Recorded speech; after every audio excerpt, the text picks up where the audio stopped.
issues, we clarify matters, and we get on point.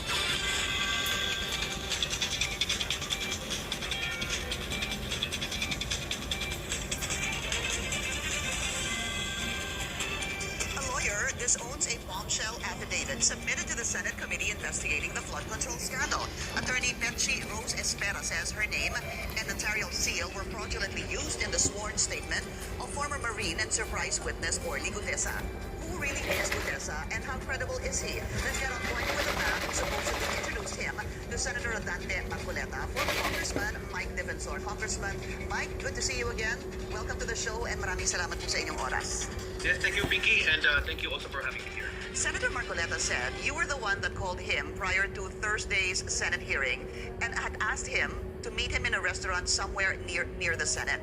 And this is supposedly where you introduced Senator Marcoleta to Sergeant Gutesa. Is this true? And tell us Yes, more about that meeting. Yes, that's correct, Pinky. Initially, this guy, through a common friend who's also a soldier, wanted to see me, and he gave me some snippets of what was happening in relation to his work with Congressman Saldico. So I told him, it's best to discuss it with Senator Marcoleta because that's really what's his intent, for him to brief Senator Marcoleta on what's happening on their side, the delivery of money. And so I said, okay, best to meet him and to discuss him with him, to the senator, the stories that you've been telling me. So I visited Senator Marcoleta. In fact, initially we were discussing it, and I said, there's this guy who wanted to discuss with you. And Senator Marcoleta said, okay, but I have a session. But I said, let's see if he really wants to see you, then we can do that before your session. So I called him up and I said, okay, he's here, he wants to tell you this story. And then he asked me again about the details. I really can't tell you, best that you come here and you discuss with him. So si Sergeant Gutesa told him his story, and he also presented a draft statement of what he wanted to say. And ako nga, na-shock din ako. I was shocked about hearing some of the details. Some of which, sabi ko, wag na yan kasi material naman yan dun sa scam that we're discussing about. So eventually, si Gutesa, Sergeant Gutesa, I left before Senator Marcoleta, and I think he left also early before the meeting ended, and then Sergeant Gutesa went to the notarial service to have it notarized, and then in the morning he went to the Senate, and he was presented by Senator Marcoleta. You met in a restaurant near the Senate. Near the Senate, about 5 minutes away. Yeah, it's a restaurant that I know Senator Marcoleta had mentioned. The name just escapes me now, but it was in a restaurant that you all met. Who were the people there? Yourself, Senator Marcoleta, Sergeant Gutesa, and anyone else, sir? Yeah, there was someone else there, but I really don't want to reveal their names anymore. There are soldier friends, and I think it's best because they really don't want to be involved in the issue. The same way, Pinky, I'm also a private person. I don't want to get involved in the political issues, but I felt, this is something that we should really, if there's truth to it, it should be revealed. This is for the country. This is a situation we're in now. The corruption crisis is really affecting all of us. It's an open secret in Congress. A lot of people know it, even the PACs know about it. And I think it's time that we really address this issue. And I think the things that he pointed out, the carrying of money 3 times a week, coming from Congress and being delivered, this is really appalling for me. Your common friend, the one that introduced you or served as a bridge to Sergeant Gutesa, obviously, you don't want to name the common friend. Sabi mo nga, ayaw mo nang magdagdag pa ng individuals dito, hindi ba? Would that be correct, sir? Yes, si common yes, friend. right. Okay. Yeah. Si common friend po is a friend that you truly trust. Malapit po ba siya talaga sa inyo? Just give me a little bit of a little description or how close you are to this common friend, just to be able to kind of put the pieces together with Sergeant Gutesa, sir. If the question if it's political, wala. Nothing. It's not political. These people are also concerned for the country. They heard what Gutesa said, and the other people with Gutesa, I believe, from what I heard, will also come out and will reveal also what they know. So I think that's the point. I think bottom line here, I saw the list of the Department of Justice. Secretary Boying is also a good friend of mine. But if you notice, Pinky, there are 2 names consistently being mentioned by Alcantara and by Mr. Alcantara. This is the name of Mark Gaitas, and I think, if I'm not mistaken, Paul Estrada. Opo. Yeah. And the whole departure order, the freezing of money from AMLA, this stuff has been done. And these 2 key people are the ones consistently coming out about receiving money, giving money. And I think, if we really want to solve the problem of corruption, if we really want to address this concern, present concern of our country now, we should really get to the bottom of this. Dapat walang sinasanto. walang tinatago at talaga ilabas. But Congressman, yung kung sinabi nyo kanina that meron pa pong iba na posibleng lumabas, ibig sabihin mo ba nito, there will be others? Have you spoken to other people who want to, kumbaga, patotohanan itong sinabi ni Sergeant Contessa? When Sergeant Contessa was in front of me, while he was discussing about, he was in discussion, he would constantly call someone, or someone would call him, and then they would say, yeah, lalabas ako. At then sabi niya, sasuportahan niyo ako, Marines tayo. And then today, I get messages na a lot of those with them, and if you recall in the Senate hearing, he was talking about 90 people. Right. Some of them, ex-Marines, and some of them mga active police.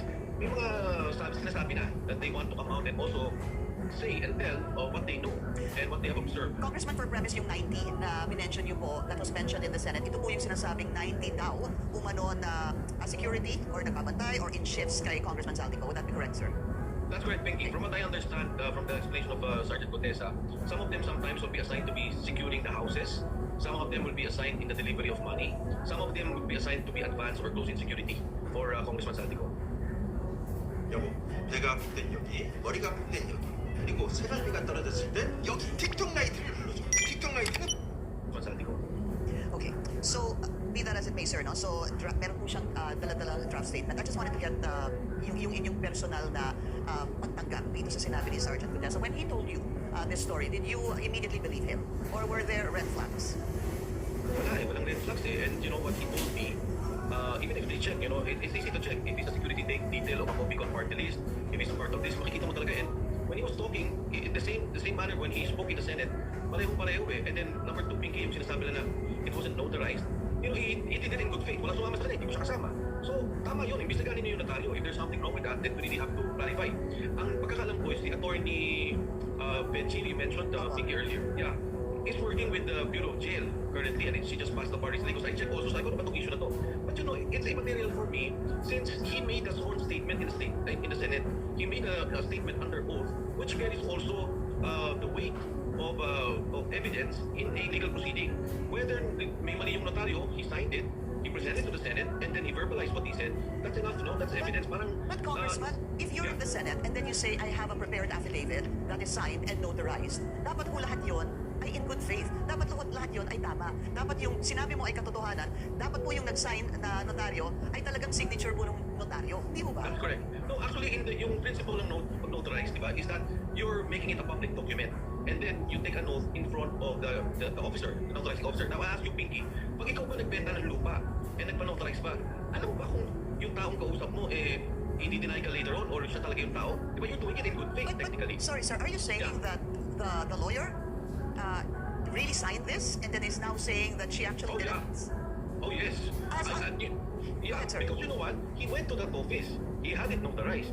So he was doing it in good faith. Now, assuming niloko siya or scammer yun, I don't know. But he went to the Senate and he said the same statements. So as an evidence, giving it legal weight is already there. Yung issue nila doon, I think it's side issue. The thing that we have to discuss with Sergeant Contessa is, totoo ba yung nagbigay ka kay Mark at saka kay Paul ng pera? Totoo ba linggo-linggo nag-deliver ka 3 times a week? I think these are the issues that have to be addressed. Yeah, but those are also the questions asked during the Senate hearing.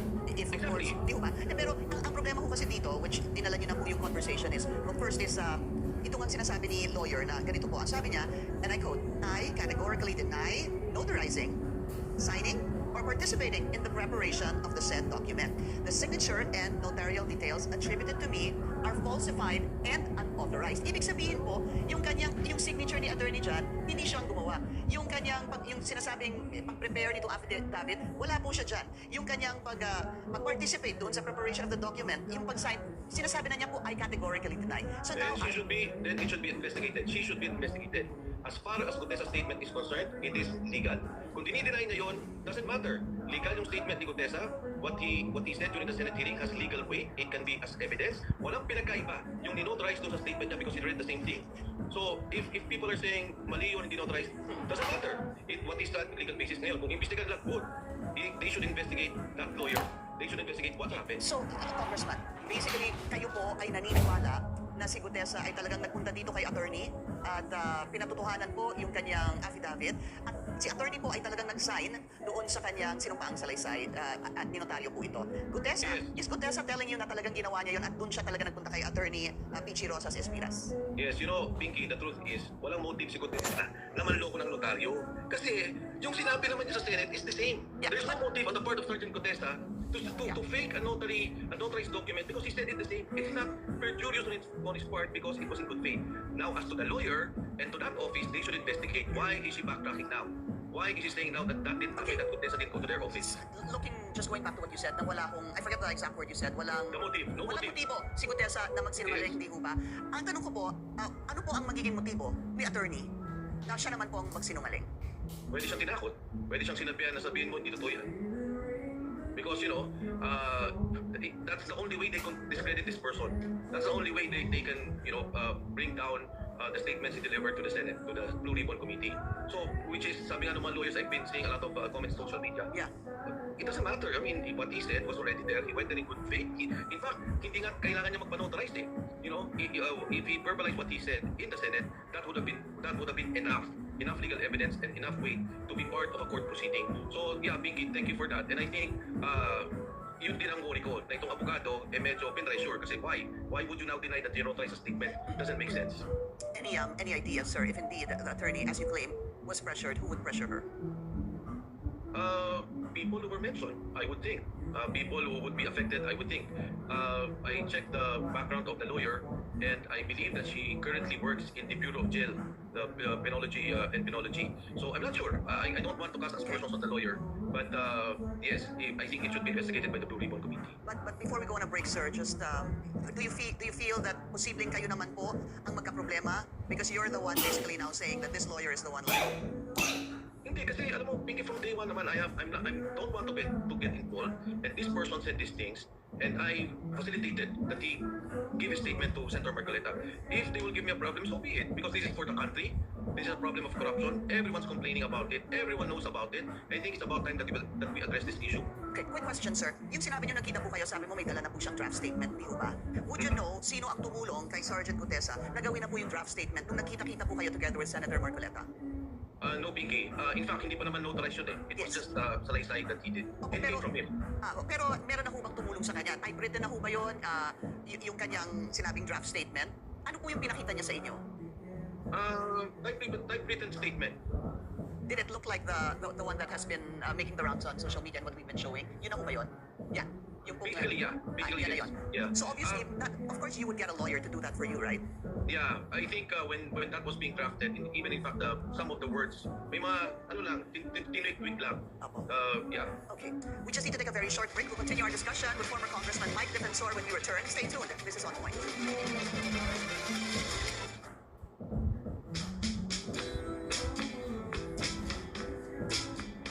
Bravo Korea.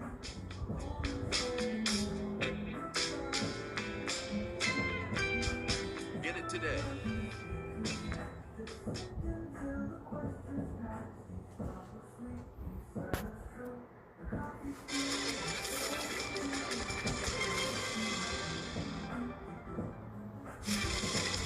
Welcome back to On Point. Still with us, former Congressman Mike Defensor. Congressman, thank you for your time. So, when you met, nakita nyo na po yung papel, yung kanyang draft statement, that it's very similar. Would you say it's exactly the same at what came out in the Senate, sir? More or less, yes. Okay, yun na po yun. Yes. So, what did he say? Pagkatapos po nun, yun yung after the meeting, tama po ba? Doon siya umalis at nagpanotaryo. Yes. Okay. And when you talked to him, did you talk to him recently, sir? I mean, after the Senate hearing? No, I haven't. But message has been relayed to me that wala lang kasi syempre I was worried about his safety kung kumusta lang siya. And some people told me that, friends of his told me that he's okay. And this with his fellow Marines, some of them, the officials, who parang gusto lang to protect and to ensure the safety of Sergeant Gutesa. So meron ho talaga nagpoprotekta sa kanya? Because he didn't even want the witness protection program or to be secured by the Yung, Senate. yung mga Marines, I understand sila Colonel Corbin also went there to visit. I'm not sure if General De Leon went there. Yeah, yes. So- The fellow Marines that he's with. Apo. Congressman, let's just, I want to ask you about siguro some possible circumstances that may happen. Kasi dahil nga dito sa pag-deny ni attorney Pichi Rosas Espiras regarding, notarizing, signing, or participating rather in the said document. Some senators might, or actually have said, I think it was Senator Erwin Tulfo who said that posible ang mawala ng saysay yung testimony niya. I'm not sure if those were the exact words, sir, but to that effect. What do you say to that? And a possible background check on Gutesa, is that something you welcome, sir? Yeah, I think it's fine. I mean, they should do a background check if they feel it and if they want to. I think they should call Paul and Mark, Paul Estrada and Mark Estrada to the Senate committee hearing. As far as the testimony or the supposedly they're saying it's not notarized, it's up to the Senate. Pero, for me, it saddens me that there's this opportunity that we can correct the situation. May magagawa tayo para sa bayan, narinig natin lahat. Actually, kaya naman lumabas tong si Sergeant Gutesa, kasi nagulat din siya when he found out na yung pera dinadala nila, tapos narinig na yung flood control, tapos magkano yung kinukuha ang pera. So, this was also in the minds of those doing their jobs with Congressman Saldico. So, it's up to the Senate. But what I'm saying is, I have no political motivation here. Wala akong agenda. Nagkataon siguro, he knows that I'm close to Senator Marcoleta. He wanted to say these things. He wanted to reveal what is happening. It's up to the Senate and to the government. But Yeah. I think this is our chance, the opportunity for all of us to really clear the issue and to get to the bottom of this problem. Congressman, I did want to ask you bakit si Senator Marcoleta, at sinagot nyo na nga po dahil alam nila na malapit kayo kay Senator Marcoleta.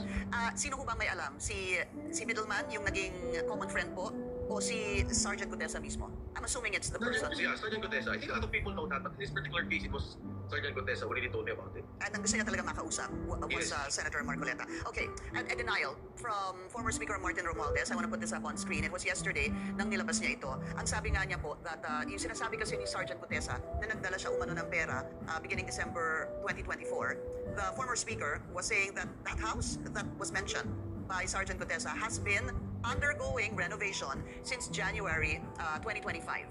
So, doon pa lang daw ay mali na. Yes. Yeah, for me, again, I think it's something that should be taken up if they want to take it to the Senate committee to strengthen their evidence, or they want to take it up in court when they actually eventually file. Pero di ba, Pinky, if we're the ones investigating, the first things we have to establish is sino pa ito yung dalawang tao. Like I mentioned kanina, mention ni Alcantara. Second is, totoo ba itong si Gutesa? Sino pa bang kasama niya? Did they really work for Saldico? Okay, sino-sino? Ito yung mga kasama, did you really do the delivery? Did you go here? Did you go there? And so on and so forth. So, what I'm saying is, if you want to shoot down Gutesa from the very onset of what he was saying, fine. Kung yun ang tingin ng Senate Committee, okay lang din sa akin, no? It's up to them.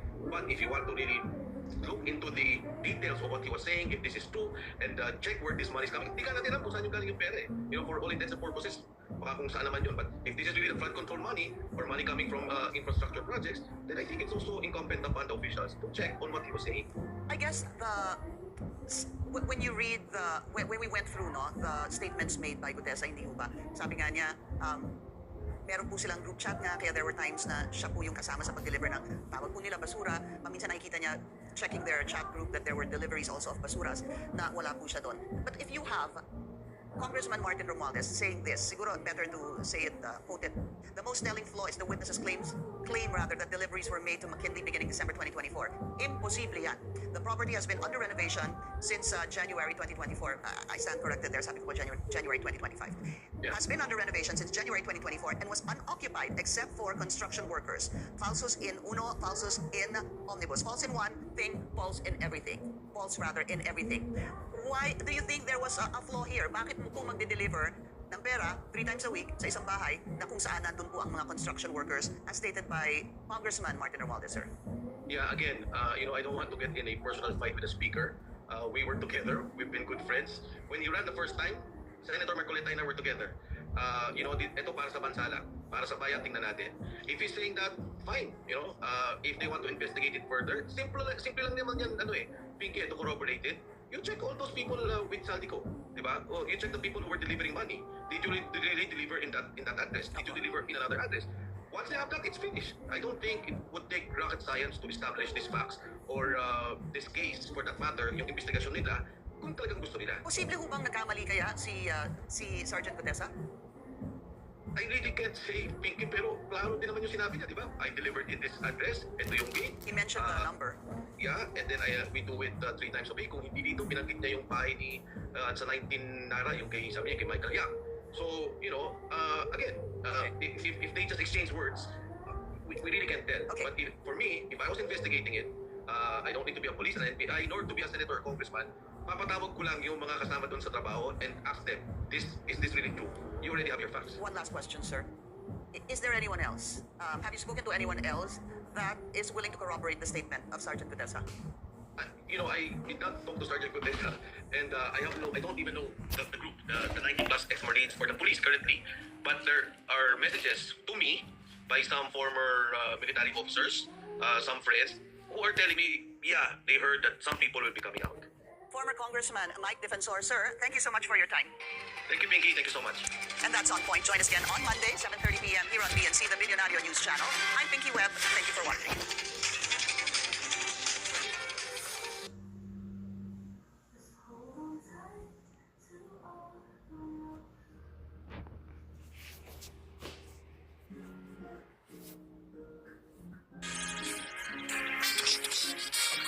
차원이 다른 맛을 보여주지. 쫄깃하게 토스, 풍미있게 토스. 씹을수록 깊어지는 맛의 한방. 토시비프 컬렉션 서브웨이.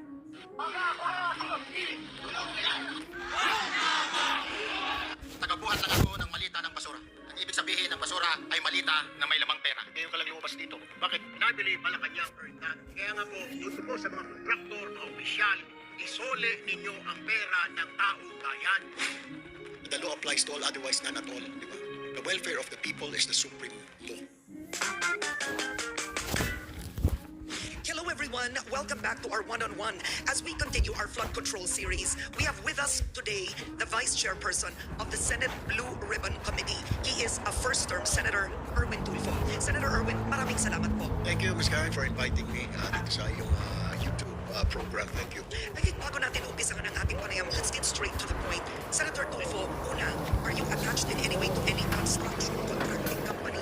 Meron ka bang paboritong contracting company? Kasabwat ka ba ng isang contracting company? No, kahit anong investigation siguro na gawin, can anybody, I can challenge anybody to investigate if meron akong construction company, sumali ako sa mga project at DPWH, itong when I was in the government service already, or meron akong mga flood control, I invite anybody, anyone, to look into the records of DPWH or to ask any contractors at this point kung kilala nila ako, kung nakipag-ugnayan ako sa kanila, may binigay ako ng pondo. I challenge everyone. Gusto ko rin yung kausapin po ng mga contractor na yan. Yung top 15, even yung wala sa top 15. Kausapin nila, nakadeal nyo na ba si Erwin Tulfo? Because I can only say one thing, wala. Never. I have none. Okay, pag-usapan na natin ang hearing ngayon. Sa mga testigo, sino para sa'yo ang pinaka-credible? Actually, the way I look at it now, I mean, pang-anim na hearing na namin, parang lahat, duda ako. I doubt everybody. From the Vizcayas, parang they're holding back. Vizcayas, Bernardo, Alcantara, Bryce Hernandez, JP Mendoza, they're holding back. Kahit na, sa primero sabi nila, kailangan namin sa protective custody kasi nanganganib, etc. Pero kung titignan mo sa protective custody, in-announce na wala rin naman. Wala naman dinagdag, di ba? Wala naman kasi people right now are looking, they are watching. Gusto na yung malaman kasi imposible. Okay, pinanggit ang name ni Sir Saldico several times. Puro Saldico. Kasi sinasabi naman ng netizens, I'm reading din kasi Ms. Karen eh. Bakit Saldico lang? Wala pa mga boss dyan. Imposible naman kikilos yan na walang instructions from matataas na places, even matataas na office. So we're looking for that right now. Pero these witnesses are holding back. Kahapon may lumutang at tinatagturo. Pero akala ko okay naman na Diyos ko kung suddenly parang hindi naman pala notary public ng pumirma dahil tinangginuhan niya nga ng abogado ng pumirma. No, I did not sign that. Yung lawyer na pumirma doon went live last night in interview ng media late last night. They were saying like, hindi sa akin yan, hindi ako pumirma niyan. So doon pala nagkaroon ng question na ngayon yung credibility niya. Sino itong pumirma na ito? That's why I want sana na we'll have another Senate, Blue Ribbon hearing para we can ask him under oath siya eh. Tapos na nakapagtataka pa, isa pang red flag doon. Kasi patapos na. Yung sa kanyang affidavit na want sana protective custody. Then suddenly, after an hour or two, nagbago na. Hindi, kaya ko na mag-isa, may baril ako. Parang kinukote siya na, may baril ka ba? Opo, may baril ako. Oh, kailangan mo na, hindi na po, kasi kaya ko na sarili ko. Something is wrong, kapit pa rin, it doesn't add up. Doon sa kanyang, kawawa, security ng family ko, I need witness protection. Okay. Then suddenly, I asked, kasi Senator Marcoleta said, ay pare, kailangan, I was the one presiding, Senator Lacson was out. Pare, kailangan natin na ilagay sa witness protection. Pumayag naman ako, sabi ko, okay, that's good. Sabi ko, nga, no? Sabi ko, sige, i-propose mo. Sabi ko, manifest mo. Sabi ko, after. Sabi ko, sige. And suddenly, si Senator Bato dyan, may baril ka ba? Sabi niya, may baril pa ako. Lalagay ka naman sa witness. Ayaw ko. Gusto niya ng witness protection for his safety. And suddenly, sa towards then, after 2 or 3 hours of hearing, ayaw niya na. Do you believe he was coached? And parang iba yung sinabi niya doon sa kanyang affidavit, iba yung live. Ito lang ang tao na nagbanggit ng pangalan ng dating speaker. Sabi nga ng mga netizen, the name that cannot be named. Pero, okay, nung we're trying to cross-examine him, may mga doubts pati mga kasama ko, kaya ang tinatanong siya, yung mga parang kulang. And then suddenly, nag-appear last night. Supposedly, affidavit, oh, I didn't sign that. Ewan ko saan yung forge yata yun, etc. My signature was forged. Pero bakit ito magsisinungaling? This is under oath in the Senate. Kaya nga gusto ko, Ba't siya magsisinungaling? kami na Senate hearing eh. We want to ask him, I want to ask him, bakit ito? Sabi niyo, pinirma ng abogado, hindi naman pumirma. Sino talagang pumirma rin? May corroboration, pero yung wala pang nag-corroborate doon sa kanya or isang statement earlier na papunta kay Speaker Romualdez. That is the point now. Siya pa lang nagsasabi na Speaker Romualdez, connecting Saldico to Speaker Romualdez. Kaya I ask him the questions like, ilang maleta ang dala mo, anong sasakyan? Mamaya nga binanggit siya. So, the next year, we're going to ask the CCTV of Forbes. Pati yung mga pinagdideliveran niya, pati yung sa Malacanang, I'm sure maraming tingnan natin yung logbook ng PSG. Kasi papasok sa gate eh. 17, 18, Miss Karen, mga 2-3 sasakyan niya. Hindi mo pwede sa sasakyan lang, malalaki yung maleta. Hanggang sintas ng waist niya eh.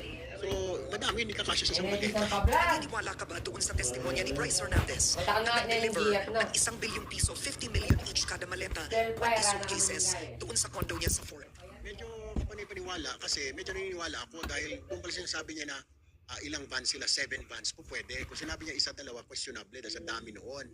So, sangre, wala akong alam na may house shows. Hindi ko alam. Akala ko doon lang siya tumatambay. Yung testimonya ni Bryce Hernandez, maleta. Testimonya ni Orly Gutesa, maleta, cash, in the billions. You don't think that this makes the testimony more credible? Nung pagkatapos ng hearing, parang okay ako satisfied. Lumutang itong lawyer. Bakit ka mag-fake na signature ng isang lawyer? Kung if you're telling the truth, yun ang question ng mga tao ngayon. I was reading this morning. Why it has to be fake? Kung totoo yung sinasabi mo, bakit wala bang lawyer na mag-attest na totoo yung sinasabi mo? Are you afraid na baka ma-perjury ka? Talaga ma-perjury ka ngayon dito sa Senate because you lied under oath. You know, kaya gusto ko nga na maimbitahan siya ulit and then tell us. And then it was also si Mike Defensor, a friend of mine, galing daw kayo si Mike Defensor nakakita sa kanya, ang nagdala, kaya tinawag kay Senator Marcoleta. Hindi ba dapat ipatawag si Mike Defensor? Tatanungin, I would suggest para so that he can explain like paano ba namit ito, nilapitan ka lang ba nitong tao na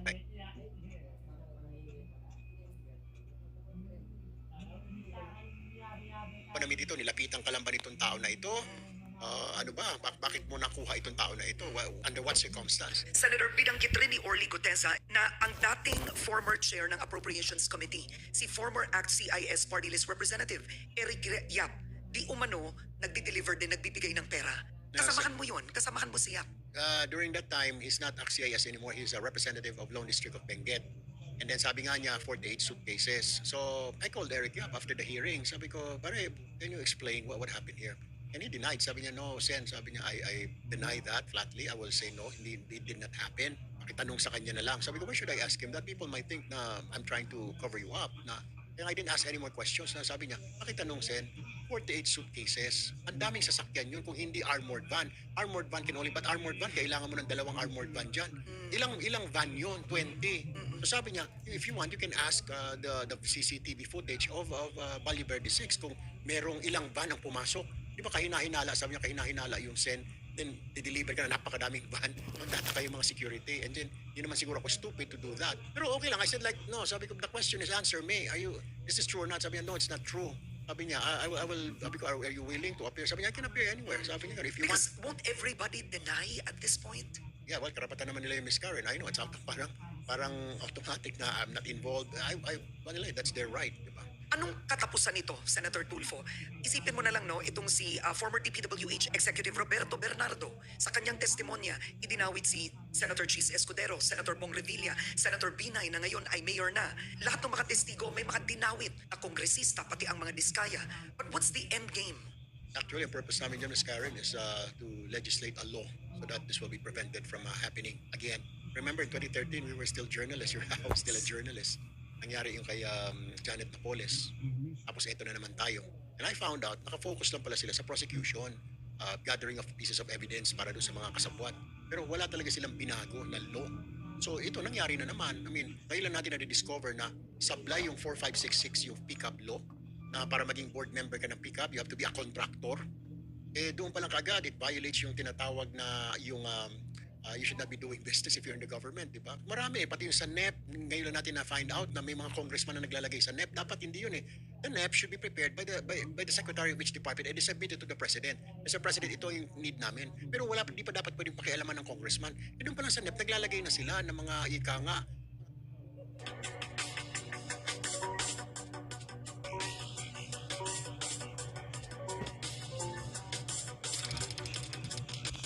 Hindi pa dapat pwedeng pakialaman ng congressman. E doon pa lang sa NEP, naglalagay na sila ng mga ika nga ng budget nila.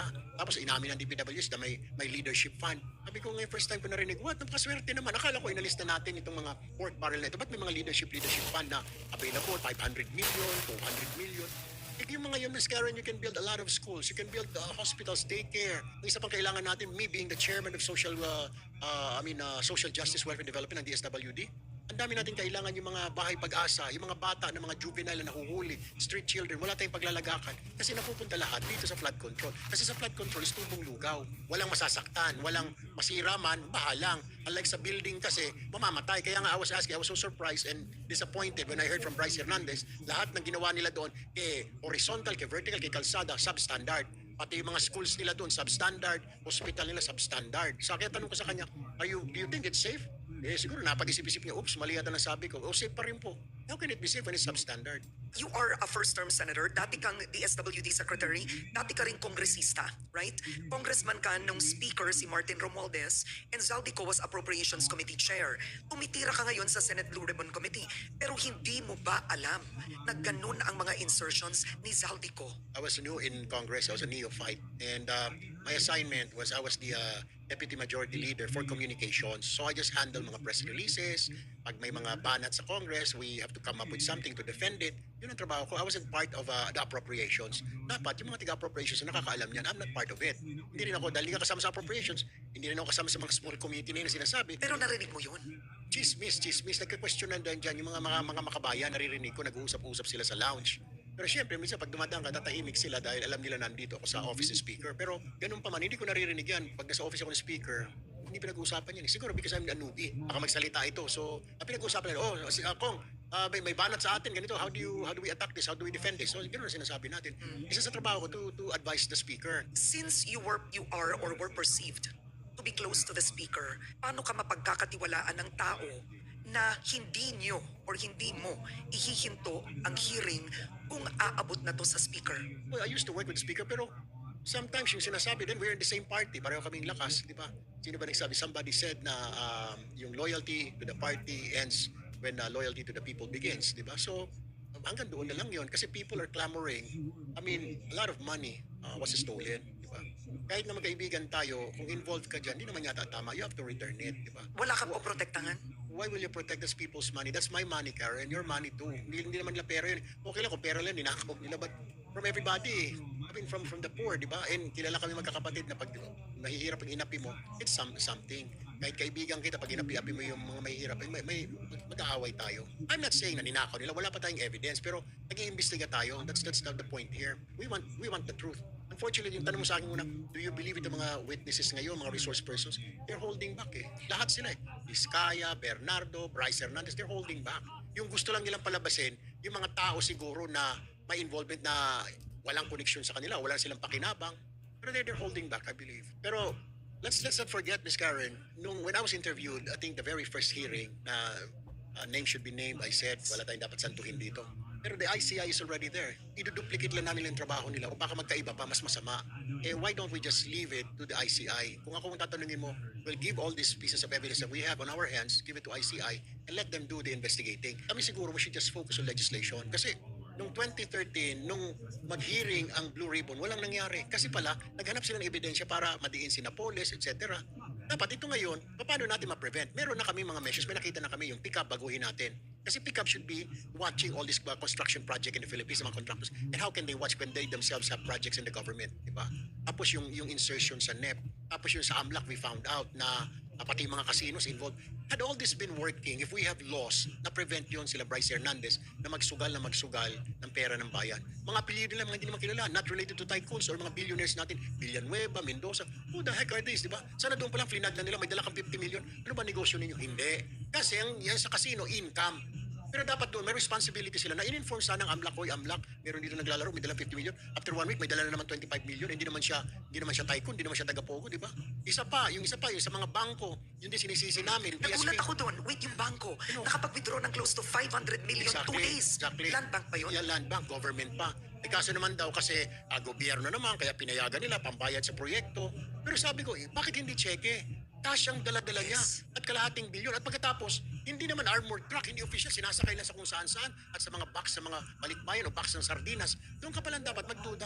Meron talagang, hindi ko malaman at this point, kasi parang early pa eh. Kung may collusion ba o tanga lang itong mga tao or kulang ang batas natin, doon sila nakapaglaro, they were moving around those gray areas. Palagay mo ba, lahat ng ginalawan ng pera para ilabas ang pera, may lagay? I think so. Yung mga project na yan, I think so. Kaya nga gusto kong baguhin ng batas na dapat talaga hindi na maaaring makahawak ang congressman o senador ng budget. Huwag mong bibigyan. Ito ay prime example. Dapat mag-identify nila si congressman. Kung ilalapit ni mayor, for example, I'm the mayor, you're the congresswoman. Sabi ko, kung sira yung tulay namin, baka pwede mong sulatan ng DPWH. Before naman, long time ago, ganun daw ang practice. Sige, akong bahala. I will inform the public works secretary. Ganun lang. Okay, sasabihin sa secretary, sige sir, ako nang bahala dyan. Gagawin. Ngayon hindi. Sikong, bigyan mo ako ng ganitong budget, okay? Tapos maghahanap ng proyekto. Ako ang magpapabidding. Kailangan RD or DE. Itong contractor ko na ito si ABC ang mananalo, ha? Doon pa lang, alam mo na eh. Pag hindi sumunod si DE, next year wala na si DE dyan. Ibang DE na ilalagay. So, Senator Erwin, you are a first-timer, right? I'm sure gulat ka sa lahat ng alleged insertions, kahit ng mga senador. Ang tanungan ng ilang netizens, naging politika ba ito? Namimili lang ba ng mga senador na titirahin, pero yung iba, may insertions din naman? Ang tanong muna natin dyan, Ms. Karen, bakit puro sa Senado? Parang suddenly nawala ang Congress sa picture. Saan ba nag-emanate yan? Saan ba nag-uumpisa? Di ba ang NEP binibigay mo na sa Congress? Di ba? Doon may mga insertions na. Tapos direct, well, normal naman yon, di ba? Kung anong kailangan. Pero kaya nga, to avoid this corruption, bakit pa kailangan mag-insert ni Congressman? Bakit hindi na lang ibigay lahat sa DPWH, mag-identify na lang, kailangan ko ng ganito itong tulay namin, magbigay ka ng listahan, di ba? Pero bakit kailangan yung Congressman? That's not our job yung construction, di ba? Our job, Senador, Congressman, to legislate laws, di ba? Let these agencies do its job. Pati yung pagbigay ng ayuda, dapat yung agency na yun, hindi kami dapat bibigyan ng mga AX, MAIP, kung ano-ano. This agency, sulat ka sa DSWD, ito sa barangay, ganito, nasunugan, tulungan yung mga ito. Mag-oo naman si Rex Gatchalian eh. Pero kung walang kikitain, bakit pa may tatakbong congressman? Ay, ikaw may sabi yan. Kaya nga, a lot of people are wondering, bakit ba? Hindi lang congressman, Miss Karen. Pati mababang pwesto, bakit pinag-aawayan? Sa barangay level na lang, barangay captain, uubos ng 20-25 million Para sa manalo. eleksyon. Magkano ang sweldo, di ba? Halos stipend nga lang. Bakit, di ba? Mayor, kung titignan mo, congressman, magkano ang sweldo? Pareho kami, 200,000 a month. Bakit, di ba? Bakit nagkukumahog? 60, 80 ang tatakbo. Sa Congress, libo. Why? At ang ginagastos, Kaya nga, hundreds of millions. exactly. Mga halos 1 billion pa nga. Pag sabi nga nila, meron na raw breakdown eh. Pag Senado, less than 1 billion. Pag Congressman, mga 500 million. Pag parehong mapera, umaabot din ng 1 billion ang labanan ng Congress. Sa local government, aabot ng 100 million. Mga mayor, governor, or sobra pa. Isipin mo, how will you be able to recoup that money? Kukuha ka sa negosyo mo. Mark pa. The best discount. Daejeon Price Super Special Price. Ring the bell. Seasonal squid is in full bloom. Free crisp. Kukuha ka sa negosyo mo. Papayagan ka naman ng pamilya mo. Sige, gamitin mo yun. Huwag mong sabihin, it's because gusto ko lang ang public service. But spending that much, di ba? How much did Unless- you spend, I'm curious, sa Senado? About 100. 100. Because of advertisements. Kailangan niya. Lahat naman kami. Nasa 100, Oo. nasa 100 yata. Tapos Pero yung kasi mga sikat t-shirt, baller. din ang pangalang Tulfo. Kaya siguro kung hindi sikat, baka mas malaki pa. Di ba? Lahat. Yung movement, transportation, mas ilang buwan yun. But the system itself sa campaigning should change. Pero ibang topic yan, babalikan ko muna. Naniniwala ka ba na posibleng tinanggap talaga ni Zaldi ang 1 bilyon? Kailangan may mag-corroborate dun eh. But do you believe it? I'm not so sure. I don't know the activities of Saldico. Ang dami nang tinuturo ngayon, di ba? So, I really don't know whom to believe. Tapos, nung una pag-upo ko, wow, okay, kung si Diskaya, ang daming mga binanggit, di ba? Sila Bryce Hernandez. Tapos ngayon, parang, nung nasa protective custody, parang nabawasan. Paano ka ba maniniwala, Miss Karen? Paano ka ba maniniwala? Is this witness so credible ba? Bakit nawala na yung mga binangbabanggit nila nung una? Parang na-rehearse na ng abogado. Nabawasan na sila Diskaya. Ang dami lang binanggit na congressman. Bakit suddenly sa kanilang testimony, parang 4 na lang nakikita ko? Oh, ito sila Bryce Hernandez. Bakit walang except for Saldico? Bakit wala nang iba? Puro na lang senador. Di ba? Imposible man, district yun. Parang questionable. Tapos pumasok pa itong Gutes. Sabi ko, okay na sana. Ba, okay na. Happy na lahat. Nakikita ko, namamonitor ko yung mga netizen. O yan, may nagdadawit na doon sa name that cannot be named. Pagkatapos, suddenly, sasabihin nung nagpirma na abogado, hindi siya ang pumirma noon. So parang disheartening. Kaya, there are times, Miss Karen, na pag-isip-isip mo in between hearings na, is it worth it? It's a stressful job. It's a really stressful job. Nag-isip, mapaisip ko eh. Nung panahon ni Napoles, may mga nakulong na senador. Palagay mo sa totoo lang, with this flood control scandal, mas galit ang tao ngayon ha. May mga makukulong. Kung talagang mabigat yung evidence, then sige, why not, di ba? Para magturuan ng eleksyon. At dapat, kung plunder, parang awa naman nila, talaga itulfi nila kung life. Hindi, after few years, lalabas dahil ibang administrasyon na, ang naiwan na lang tuloy si Napoles. Para yung mga kasabwat niya, yung mga nagbigay sa kanya ng pondo. That's what the people are saying. Kaya nga, Ms. Karen, we have to come up with the law. Yung next na project na ng Blue Ribbon under Senator Lacson, dapat to focus on legislation na maiwasan na makadip ang lawmaker ng kanyang finger sa budget ng bayan. Hingi na lang siya, parang ganon sa DBM. Kailangan ko ng project doon. Hindi yung paggawa pala ng budget, naglalagay na siya. Oy, 100 million sa akin. Oy, 1B sa akin dyan, ha? Kahit ngayon, for 2026 budget, ako nakita ko sa DBM. May flood control sa Kalinga, 1 billion. Apayao, 1 billion. Tinignan ko, flood prone ba ito? Hindi naman siya flood prone. Bakit ganun kalaki? I saw that eh. I noticed, I was looking doon sa NEP, doon sa kwan na, DBCC, na sabi ng kwan, kasi yun ang proposal ng DPW. Sabi ko, yeah, but can't you question? Sabi sa akin ni Secretary Mina, we don't have enough personnel. O sabi ko, pero it's your job, di ba? Hindi ba may kakulangan din dito ang budget secretary? Pinayagan niya ang 2025 budget na pumasang ganun. Then ang Pangulo pinirmahan. Yan ang sinasabi ko, Ms. Karen, minsan, siyempre, pag pinatawag na ng politiko si budget secretary, di ba? Gusto ko na ganito, gusto ko na ganun. Ikaw ba, can you do something? No, I will not. Wala ka ng trabaho bukas. And that's a fact, it's reality. I was the secretary of the SWD. Pag pinatawag ako ng senador, pinatawag ako ng congressman na mataas na posisyon, I must go. I cannot say no. That's reality. So kultura talaga sa politika ang problema. Culture. I-accommodate mo ito, ipasok mo dyan, Yusek, Asek, itong tao ko, ito, mabait ito, magaling. Okay? If you said no, kawawa ka. Pagdating sa budget hearing, yari ka. Senator Erwin Tulfo, si Senator Raffy Tulfo na kapatid mo, mas nakatatanda sa'yo, kasama mo sa Senado, mixed ang Tulfo reactions. Merong gustong-gusto sa Tulfo, meron din galit na galit sa Tulfo. How do you differentiate yourself from your brother? You are perceived as essentially an example of a dynasty in the Senate. Well, actually, ang plano ko lang dyan, Ms. Karen, pag naipasa itong bill na ito, I was one of the sponsors and I filed it with Senator Lacson. Na pag naaprubahan ito, I'll step down and I'll even tell my relatives. I'll tell my sister-in-law, Roseline, my nephew, Ralph. Let's all step down. Let's leave Rafi kasi siya nauna dyan. Let's all step down. Kapag naipasa ang enabling law. Gusto ko maipasa yun eh. Para matigil na itong lahat. Pero ano bang gusto mong gawin sa Senado? Ano ang tatak serbisyo mo doon? Kasi at the end of the day, binoto ka ng tao. You were number 3 or 4. It means may tiwala ang Pilipinos sa Tulfo. How would you serve the Filipino people? We have a lot of problems, Ms. Karen eh. Hindi lang yung, yan, isa lang, hindi lang pumasok yung corruption na yan. Diba? Tapos yung puro corruption started with doon sa kay VP Sara, yung intelligence fund, kung titignan mo, magkano ba yun, 120 million, talaga nagagalaitin ng mga tao. Pero ito pala, mas may malaki pa. Billions, hundreds of billions, di ba? Nakafocus na tayo doon, pero hindi pa talaga na-address yung problem ng bayan natin lang. An ordinary Filipino having a hard time buying a kilo of rice. How do we have to resolve it? Well, the executive, in fairness, President Marcos looking for ways na mapababa talaga hanggang 25, di ba? Kasi promise niya 20. He's doing something naman according to the Secretary of Agriculture, Secretary Laurel. Hindi lang rice eh. Siyempre mga isda, gulay. Marami pang problems. We have problems yung electricity, mga taas, brownout lagi. Kung brownout, bakit hindi mapasara-sara? Kung piskahin na lang yung license o franchise ng company na yun. Because it turned out na politiko din ang may-ari. So how do you do? That's why I filed a law na pag ikaw papasok sa politika, dapat wala kang business na ika nga itong mga utilities. You should not have, you do not own any utility companies pag ikaw. Mananatili ka ba sa Senate Blue Ribbon Committee? So it's so magulo, Ms. Karen. It's really a headache right now. It's really a headache. Hindi mo alam eh. Parang the way I see it, may dalawang grupo nagbabanggaan.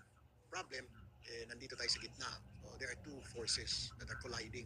And are going to collide. It's going to collide very, very soon. Kaya napag-iisip-isip ko, on my way here, tama ba ka? Am I in the right place right now? I have other committees. I have social justice na I have to take care of. kasi ng amusement ko, 2 beses pa lang kami nag-hearing, yung sa legal gambling or yung proliferation of online gambling na maraming na-addict. And then, vice chairman ako ng natural resources. Ang problem natin sa katutubo, laging naaabuso. Senator Erwin, ano ang pangako mo sa taong bayan bilang miyembro ng Senate Blue Ribbon Committee? Dapat kasi may managot dito eh. Ninakawan ang tao. Bilyon-bilyon. Ano ang dapat mangyari? Alam mo, Ms. Karen, mabuti na tanong mo yan. Kaya nga, the other day, few days ago, naman ako ng social media, ginawa ko ng memes on top because of what I said. Oo, yung bend the law. Yes, bend the law. Ika nga to please the people. Nagpapasalamat ako doon sa mga nagtawag ng pansin. So, kasi ni-recall ko ulit, ni-review ko yung YouTube, yung sa Senate, what I really said. Tama naman na bend the law to please the people. Medyo, it doesn't sit well. It could have been mas acceptable siguro, bend the law for humanitarian reasons like traffic. Kunwari, di ba? You're trying to save someone's life, nakasakay sa sakyan mo. So, di baling mag-overspeeding ka, di baling minsan hindi mo na sinusunod yung stoplight kasi para ma-save yun. It's for humanitarian reason, di ba? Or curfew, yung isang tao, minor, bawal, di ba? Pero siya lang yung breadwinner. He has to earn money for the family. That's another. You're breaking the law. Pero it's intentional. Pero for a purpose. There's a purpose. Or ang ibig sabihin mo ba is a more compassionate implementation of the law? Exactly. Linawin ko lang, Ms. Karen. I did not mean it that way. Siguro dala ng bugso ng damdamin na nasabi ko, bend the law to to please the people. Medyo hindi tama. Diba? You can bend the law for humanitarian reasons, and that should be addressed to the authorities, not to people like you and me. To the authorities. Lalo na ako, I am a lawmaker. I make laws. Dapat, kung titignan mo kasi sinabi ko, parang you say, it's okay to break the law. We cannot do that. Ibig sabihin, sa mga authorities yun to decide, di ba? Nahuli ka. Or kahit sa West, di ba? Pag may kaso ka. Kasi naisip ko, running in my mind that time, billions ang ninakaw nito. Tapos, kasi pinag-uusapan doon yung protective custody. Kasi post-race bakit kailangan nila isoli muna? Dapat pumasok muna sila ng protective custody. And people were shouting that Sunday, di ba? I heard, I was watching. Ibalik yung pera, ninakaw ninyo, ibalik yung pera paulit-ulit. That's what was running on my mind na, At naniniwala ka dapat ibalik ang pera? Ms. Karen naman, I mean, hindi mo pera yun, di ba? Pera na pera nating lahat. So my point, Ms. Karen, is, pero nagpapasalamat din ako, and I guess this is the time to correct it. I didn't mean it that way na you can break the law anytime. No. What I am saying is that may mga excuses, may exception to the rule. Pero what was running to my mind, bakit yung mga bilyonaryo kailangan, may protection pa ng batas, hindi na kailangan nang maibalik yung pera. Paano naman? I'll give you an example. Bakit yung nagnakaw, narinig ko na rin sa iyo minsan ito, nagnakaw ng 2 lata sardinas sa grocery store, kulong kagad. Isusuli, kukunin kagad ng pulis, ibabalik sa stante. Ito, billions, kailangan may process, kailangan dahan-dahan, may trial, etc. Where's the law? Di ba sabi ni Mayor Lim before, the law applies to all, otherwise none at all. Di ba? And then let's not forget, Ms. Karen, yung merong kasabihan, alam ng mga lawyers ito, the welfare of the people is the supreme law. The welfare of the people is the supreme law. What's the welfare of the people? Nag-iikaw sa taong bayan, kailangan nila yung pera ulit.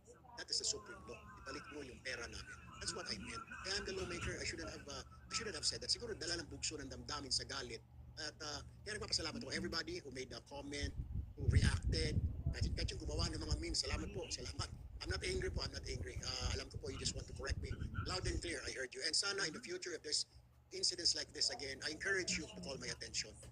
Yun lang po, I will be willing to correct it if I made something that is not suitable as a lawmaker. And I accept that. Thank you very much po sa inyo lahat. Seriously, honestly, from the bottom of my heart, salamat po. Alright, on that note, thank you so much for joining me today, Senator Erwin Tulfo. Thanks, Ms. Karen.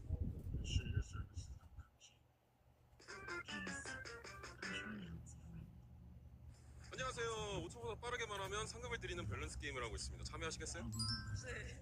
찍먹 대 부먹, 찐모. 강아지 대 고양이. 고양이. 영상 분석.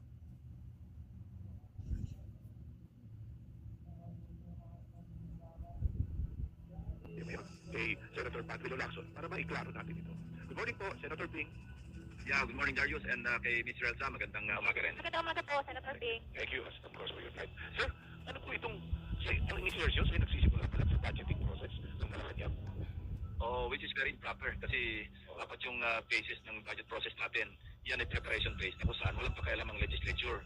Dapat maghintay kami doon sa tinatawag na authorization phase, which is legislation. So napaka-improper yung sa preparation pa lang ng National Expenditure Program o tinatawag na budget proposal or President's Budget, dapat purely executive function. Pero paano po nangyayari yun? Halimbawa sa DPWH, how do they do that? Yun ang napakalaking question mark, Darius. Kasi paano nga nangyayari? Ang tanong mo, pareho rin ang tanong ko. na ang sagot ni Secretary Bonoan, meron tinatawag na leadership fund na lalong nag-complicate. Ano ng leadership fund? Bago nomenclature na naman yan. Ito po yung tawag nila sa insertion, sir. Leadership fund. Insertion sa NEP. Insertion sa NEP pa lang yan, ha? Leadership fund. Ang insertion, aka amendments, authorize yan o sa budget authorization o sa legislation. Kasi pagkatapos namin mag-debate sa plenaryo, after naman kung committee hearings, papasok yung period of amendments. Doon dapat pumapasok pa lamang yung amendments o kaya insertions o kaya realignments. Naalala ko nung nakapalayan po namin kayo, no? A month ago, or almost 2 months ago. Sir, sabi niyo kasi, ang budgeting process natin, bottom-up. Ano po? So, mula sa correct, pataas po, no? Ano pong level pumapasok ng mga pamabatas? Involved pa sila sa bottom-up budgeting or local government? At least, yes. At least yung mga district representatives, dapat involved sila doon sa iba pa lamang, simula sa barangay development plan, pag walang pass. Kasi doon, pwede sila magpadala ng kanilang representante. Not necessarily sila mismo yung a-attend. Pag nakiat dito sa municipal, city, o yung provincial, pwede sila mag-attend. At doon sila makipag-diskusyon sa mga local executives na kailangan ng proyekto sa distrito ito na within, also within the jurisdiction ng probinsya o kaya ng city or municipality. So dapat doon pumapasok yung sa bottom-up. Doon lang pwede makialam yung mga district representatives being district representatives. So walang problema doon. Ngayon, pag akit na ito sa Regional Development Council, doon may papasok ang mga miyembro niyan, mga governors sa region at yung mga representatives ng mga national agencies, DBM, lahat. So doon ito i-consolidate lang yung lahat yung mga output ng mga provincial development councils, yung provincial development plans. At doon lang binabalangkas kung ano yung i-recommend nila doon sa DBCC, Development Budget Coordination Committee. Ito na yung kinukumpos naman ng mga national agencies led by the DBM, NEDA, yung DepNEP ngayon, at Finance, at saka Executive Secretary actually. So doon na yung magkoconsolidate lahat. At ang nangyayari dito, sobra yung requirements ng mga local development councils. Sa taong 2026 nga umabot ng 10 trillion. Ito yung pahayag ni Secretary Pangangkama ng DBM. So doon, i-debit nila ngayon isa-isa. So, makukomplicate lalo kung papayagan pa ng DPWH na mag-insertion, maglagay ng mga insertions, yung hindi lamang congressmen, kundi pati mga senador, yung nga tawag nilang leadership fund. Sobra na nga yung hinihiling ng mga regional development councils kasi kung 6.7 trillion yung ceiling ng budget, 10 trillion. Hello. Ako doon. Hello. Morning again, sir. Wala. Hello. Thank you. Loud and clear na kayo. Sir, yun po, no? Yun po bang, di ba, ang partisipasyon ng mga congressmen, hindi lang naman po sa public works na diskusyon barangay, municipal, city, all the way to the provincial level, pwede sila mag-participate sa iba't ng mga... hindi lang sa public works. Lahat ng pangangailangan, livelihood, infrastructure, lahat ng pangangailangan ng lokal na sakop ng distrito nila, may pakialam sila doon sa preparation phase, pero doon sa baba, hindi yung sa NEP. Ang NEP kasi, exclusive domain na yan ng DBCC at saka yung mga agencies na pinagugutan ng DBCC ng pangangailangan ng bawat ahensya. National agency na yun Sa madaling salita, doon sa mga lower level, malinis pong proseso ito. Wala pong yung insertion. Wala pa. Kasi recommendatory yun. At doon pwede magpakialam yung at least mga district representatives. Dapat lang. Pero pagdating sa national level, at least sa DPWH, na-discover nyo itong leadership fund or insertion. Ilan po ang may ganito sa mga congressman? Halos lahat. Hindi naman lahat ina-accommodate. Yung mga nagre-request, sabi ni dating Secretary Bonoan, meron pinagbibigyan, meron din namang hindi. Kasi hindi naman pwede pagbigyan lahat-lahat. At magkano po ito? Ay, yan ang malaki. Kasi itong sa 2024-2025, pumapalo na siya ng 100 billion. Okay, 100 billion. Tapos, ang mga senador daw ba inaalok din ito? Oo, lumalabas ganun din. Nasa National Expenditure Program pa lamang, di ba nga, merong lumabas na message si dating Yusek Cabral, papunta doon sa staff ni Senate President Soto. At ito, maliwanag naman kasi screenshot So hindi lang congressmen, pati senador, ino-offeran din. Ino-offeran o nagre-request, whatever it is, para sa akin, improper yun. Pati yung kababalik lang ng mga senador, tulad ni Senator President Tito Soto, inalok yung kanyang staff. So ibig sabihin, itong si DPWH Undersecretary Catalina Cabral ay parang point man po ng leadership fund o ng congressional insertions. Lumalabas gano'n kasi siya yung planning Di ba nga maliwanag doon sa body ng text niya na sinasabi niyang para ma-align doon sa national program. So talagang parang siya yung nagbe-vet doon mga hinihiling ng mga congressmen at saka mga senador para hindi magkaroon ng tinatawag niya redundancy, At saka yung kailangan align doon sa programa. Ang nakakapagkalala po rito, sir, Senator P, even pinag-aaralan niyo na gusto naman yung history of pork barrels, eh, baka meron din ito sa mga iba-iba pang departamento. Halimbawa sa transportation, housing, health, mga ganun DepEd, mga ganun Oo. na may nakasingit. Di po ba? Yeah, pwedeng meron din. Kaya lang na naging naka-highlight lang sa DPWS dahil nga sa nangyaring flood control projects. Pero I'm sure meron ding nakakasingit sa ibang mga departamento. Oo.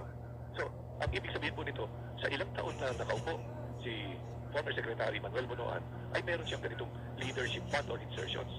Eh, itong darating na budget kaya na 2026, meron pa rin. Sa kanya rin galing ito. Oo, kasi kung inopera si Senate President Soto ng after proclamation, hindi pa nga siya senador. Oo. Eh lalo na yung mga incumbent na nandiyan na. Lalong may sigurado merong offer doon. Eh kasi panalo pa lang siya, inopera na siya. Magsingit na kayo dito eh. Oo. Paano po ma-screen out ito? Paano po malilinis ito? Kung sakali, sir. From the 2026. Nakikita lang kasi ito pagka naipasa na yung House Cup eh. Ako napakarami kong ginakaltas yan pagdating sa Senate, pagka kami nasa plenaryo na o kaya hindi sa committee hearing kasi sinasabayan na namin yung House eh. Ang reference namin sa mga committee hearings, yung National Expenditure Program pa rin. Pero sa plenaryo namin, kasi hindi kami pwede mag-plenary debate o deliberation nang walang House Cup. Doon ko nakikita yung diferensya ng National Expenditure Program at saka yung House Cup. Doon nakita ko may bumubukol dito, may bumubukol doon, may nababawas sa NEP. So doon ko nasusundan, pero hindi lahat nahagip. So siyempre, sa dami naman ng pahinan yan, kung ano lang yung sobrang laki ng bukol, yun ang aking pinupuna. At agad-agad, tinatanong ko kasi pagka plenary debates namin, nandun din yung mga heads ng mga agencies eh, mga departamento. Pero hindi ko naman sila pwedeng tanungin. Ang tinatanong ko lagi, yung finance chairman, yung sponsor. So pagka nagtatanong ako na ito po ba alam ninyo? Malamang sa hindi, sinasagot hindi. Tapos, pwede ko ba tanggalin ito kasi wala naman kayong pagpaplano rito, wala naman kayong program of works, wala kayong maski anong pakialam. Hindi nyo ito magagamit. Ang sinasagot naman nila through the chairman, sa sponsor, talaga hindi, malamang na hindi lang ma-implementa dahil nga wala sa kanilang programa. So, ang sunod na tanong ko, okay lang bang kaltasin ko ito? Tumatango naman sila. So, kinakaltas ko. Kaya nga yung, di ba sabi ko, sa loob ng ilang taon yun, naka 300 billion yung nakaltas ko, na-adapt. Actually, hindi nakalusot. Kasi yun ang yung estimate. Pero kulang na kulang pa yung 300 billion sa loob ng 18 taon. Ibig sabihin, malaki pa rin yung pagkukulang doon sa aking mga nakaltas. Hindi kaya itong mga leadership fund na ganito ay isang paraan para maiwasan po yung mga katulad ninyo na sinisilip na tinitingnan ng gusto yung mga bumubukol. Kumbaga, kasi nawala kayo 3 taon sa Senado, sir. Tapos, ginano na nila ito, even before, nandun kayo, para hindi masilip yung bubukol, nilagay na nila ron agad. Lalo na nung wala kayo sa Senado. Yung dalawa ni Senator Tito Soto na sumusuyod dito. Para makalusot na sila. Mali nga, Janice, dapat magkakatulong kami na sumisilip eh. Ang problema, yun nga, nagiging unpopular ako dun sa mga media, sa mga kasama ko, pati sa mga congressmen, dahil parang kontrabida ba ako ang dating. So, yun eh, kasi hindi talaga dapat na sa preparation pa lamang ng NEP, President's Budget, meron insertion. Kaya nangyayari nga, Janice, pagkasalit na mag-participate, nagpa-participate lang yung ilan, no? Yung mga ibang kasama namin, pati sa Congress, sa deliberasyon o kaya doon sa committee hearing, parang pantayan lang yung kanilang siningit eh. Hindi yung kabuuan ng budget yung tinitignan. Hanggang sa bagay, pinapabantayan nila na baka nawala yung kanilang siningit. Yun nga po eh. Yun ang masaklat.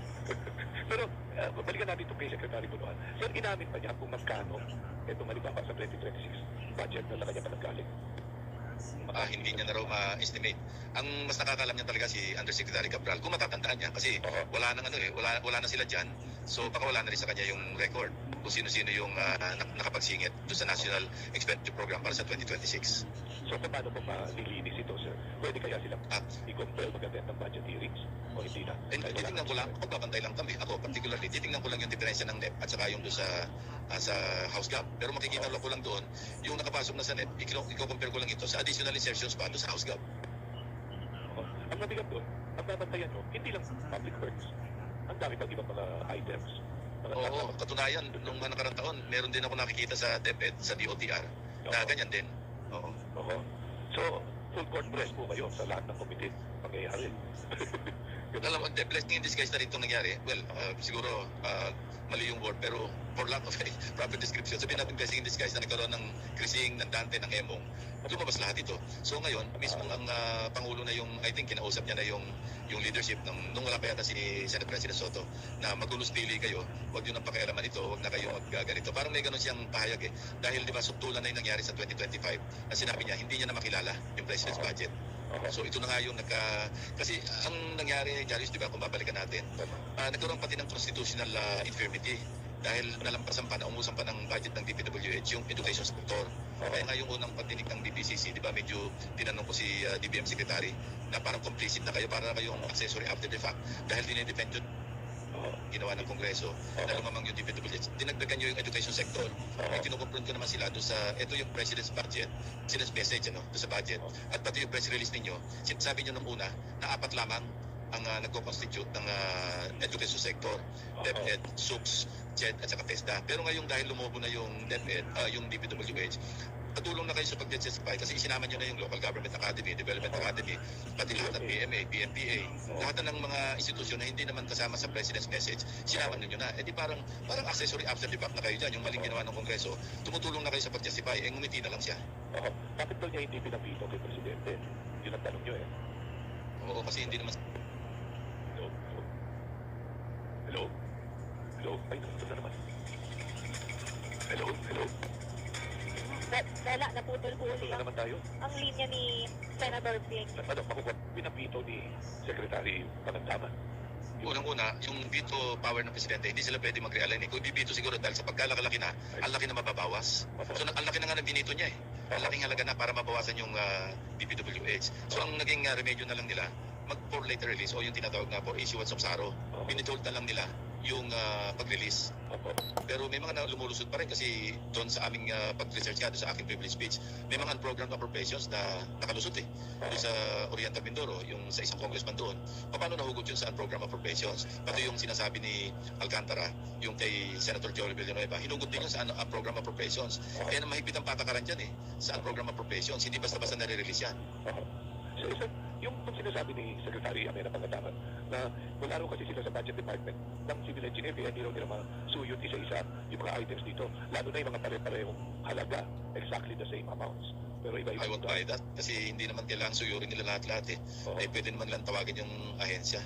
May trabaho nga nila sa DPCC yun, hindi lang naman siya ang miyembro ng DPCC. Pwede lang, kasi sa budget call, nandiyan sila lahat eh. Gina-justify ng mga department secretaries yung kanilang, bakit kailangan nilang ma-aprobahan yung kanilang budget. Tsaka dami ko pong kakilala, idinaan po nila sa ChatGPT tsaka iba pang AI yung budget po ng DPWH. Yung lumitaw po lahat yun eh. Na kung pareho, ilang daan yun mga ano. Sana maging leksyon na lang to, Jarius, sa amin lahat eh. Kasi ang panukala ko nga, kung mag-self-restraint na kami, huwag na kami mag-insert, lalo na sa mga local infrastructure projects. Iwanan na namin yun doon sa pagpaplano ng mga agency o agencies involved. Kasi kung pati yung local infrastructure projects, eh, kalahok na nga dapat yung mga district representatives sa pag-prepare ng mga local development plans. Huwag na sila makialam pa pagdating sa Kongreso, mag-insert pa uli sila. Doon nagkaka-loko-loko yung pagpasa ng budget eh. So baka pwedeng doon na lang kami sa mga level ng policy o kaya ano yung mga nakaligtaan ng doon sa preparation ng budget, doon na lang mag-realign. Pero kung ultimo yung pagkalilit ng proyekto, mga 90 million, 150 million, eh pati ba pakikilam at i-realign, talagang madidiskaril eh. Ang problema nga, nakagawian kasi pardon the word, pero katakawan na eh. Hindi na maawat yung katakawan, hindi na nagpase doon sa dati, sa kalakaran. Nagkukumahog pa na mag-insert pa ng additional para mas lumaki yung tinatawag na komisyon. So, may iba lang ako, tungkol lang doon sa last hearing ng Buetes.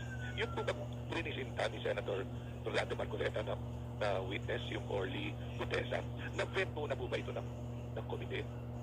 O bigla? Wala na natutol. Hindi ko nga alam na bigla si may pipresente. Maski man lang yung bago magsimula hearing, sana natimbrihan man lang ako, Mr. Chair. Maski pagulong lang, meron ako ilaan mamayang witness. Wala namang problema yun eh. Kasi, alam mo, nire-relax ko yung rules. Kung susundin natin talaga yung rules ng komite, nakasaad doon na 3 days before, kailangan meron ng advance copy ng affidavit at meron ng, alam na ng mga komite na meron ganong witness na dadalo. Kaya meron kami tinatawag na 3-day notice rule. Ako, nirelax ko na ngayon dahil, siyempre, may mga testigo na ayaw naman nilang baka mag-back out eh, tulad si Alcantara, si Bernardo, yung iba pa, di ba? Kung i-advance mo yung kopya kagad sa mga miyembro ng komite ng kanilang affidavit, pwede ma-preempt eh. Pwede sila ma-pressure na hindi na sila sumipot. So nirelax ko na yung rules namin tukol doon. So maski yung kay Senator Marcoleta, maski yung ora mismo na ipipresent niya na nagmanifest siya, gagamitin yung kanyang time slot niya na meron siyang witness. Pinayagan ko na nga eh. Wala namang problema doon. Kaya lang naman nagkaroon ng aberya dahil lumabas yung notaryo at sinasabi niya hindi ako yung notaryo dyan. Without that, walang problema eh. Kasi yung maski even sabihin pa ng notaryo na okay, hindi ako nag-notaryo dyan. As far as yung Blue Ribbon, under oath naman siya nung kanyang sinalaysay lahat yun eh. Kaya sa akin, parang okay, let's set aside kung hindi man talaga siya na notaryo, pero sumumpa naman siya sa Blue Ribbon na bawang katotohanan sasabihin niya, okay na rin yun, pass na rin yun. Kaya lang naman nagkaroon ng problema dahil nga lumabas yung si Atty. Spera. So kung ano ba, tinanong naman siya ni Senator Marcoleta, ikaw ba mismo nagpunta sa notaryo? Ikaw na mismo nagpunta at ikaw ang nagpanotaryo? Sumagot siya ng oo eh. So ngayon lumalabas, kung paniwalaan naman natin si Atty. Espera, hindi talaga nagpunta si Gutesa doon. So ang issue rito, kung nagsinungaling ka na pumunta ka sa notaryo at mapapatunayan later on na hindi ka pala nagpunta, kung nagsinungaling ka sa aspeto na yun, sa isa, pwedeng paghinalaan ka, nagsinungaling ka sa lahat. Oo. Yung pong sinasabi Yun ang issue. Pinaliwanag. Oo, yun ang issue. Falsity in one, falsity in Oo, all. in all, yeah, tama. So sumumpa pala siya na siya mismo nagpanotaryo. Sinabi. Oo, may transcript eh. Nakita ko yung transcript ng pagtatanong ni Senator Marcoleta. Tinanong siya, ikaw ba mismo ang nagpanotaryo nito? Sabi niya, opo. O kung totoo pala yung keto, hindi ko sasabing totoo yung kay Tony Spera. Anyway, napagalaman ko rin na Jarius na yung executive judge ng isang, halimbawa City of Manila, kasi Ermita Manila yung address ng law office ni Spera eh. So may jurisdiction yung kasama sa function ng executive judge ng Manila, RTC, na imbestigahan niya lahat kung mayroong violation sa mga notarized documents. So yun, i-encourage ko ngayon na yung executive judge magsagawa at I think as we speak, magsasagawa siya ng investigasyon. Papatawag niya si Espera, ikaw ba talaga nagpunta? Pag sinabi niya, oo, papatawag niya si Espera para tanungin, ito ba humarap sa'yo? Pag sinabi hindi, yun ang issue kasi pwede niya isubpina itong mga ito eh. So para pakialaman pa namin yun, kasi narinig ko yung media statement ni Senator Marcoleta. Gusto niya, ipatawag ko pa yung notaryo. Malilihis na kami na malilihis. So ipaubayan na namin yun doon sa executive judge ng Manila RTC. Siya na magsagawa kasi nasa poder niya yun eh. Yung sa akin hindi masyadong importante na kung totoo sinasabi ng notaryo. Yun lang ang issue lang kung yung falsity in one nga, falsity in all. Yun lang ang issue kay Gutesa.